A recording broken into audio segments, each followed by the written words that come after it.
V klubu Dallas Mavericks pravijo, da razumejo šok navijačev, a da so prepričani, da je to najboljša pot za prihodnost kluba, ter da so o tem razmišljali že dober mesec dni.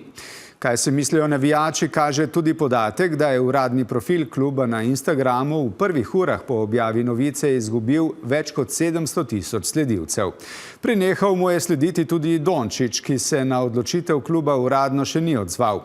Mnogi se sprašujejo, ali je res v ozadju le šport, ali pa gre bolj za denar, ali morda celo politiko. Janez Usenik.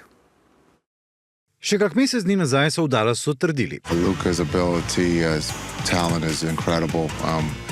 Just the artistry of what he does on the floor. Danes so sporočili, Luke Dončića ne potrebujemo več. Ko sem bila jaz v Ameriki, se pravi, to je druga polovica decembra, prav nič od tega ni bilo čutiti. Obramba je tista, ki zmaguje prvenstva, je odločitev komentiralo vodstvo Dallasa. Prav igra v obrambi je nekaj, kar so kritiki Dončiću očitali vso kariero. Anthony Davis pa velja za enega najboljših obrambnih košarkarjev v zgodovini.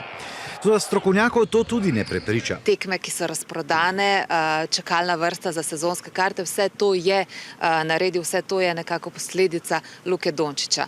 Presenečenje je, mislim, da udarilo tudi navijače Dallasa. Po reakcijah sodeč, kolikor sem videl, jih je v nekaj urah odsledilo profile Mavericksov že približno 700 tisoč. Kaj vedo v Dallasu pa mi ne, so se mnogi spraševali. Ali je Dončić res premalo discipliniran, tako pri sodniških odločitvah, kot takrat, ko gre za fizično pripravljenost? Je njegovo telo morda načeto bolj, kot misli javnost? Res je, da je do te poškodbe, zaradi katere še vedno ne igra, prišlo po našem odhodu. Kad imaš jedan niz nekontaktnih ozljeda, onda se u stvari čovjek upita, dobro, da li je u pitanju tvoj conditioning. A če je to razlog, je odločitev še bolj čudna, kajti enake očitki o slabi pripravljenosti in nagnjenosti k poškodbam so vso kariero leteli tudi na Davisa. Je imel še celo več težav s poškodbami kot Luka.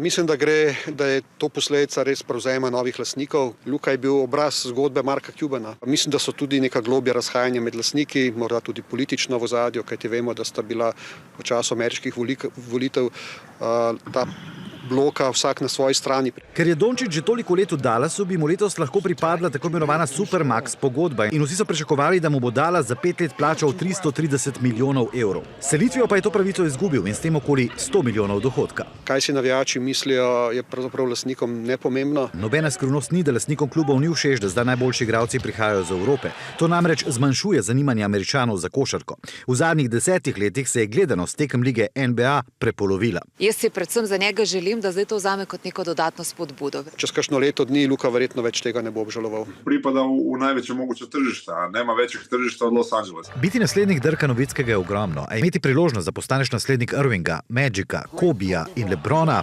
to pa je pravlično.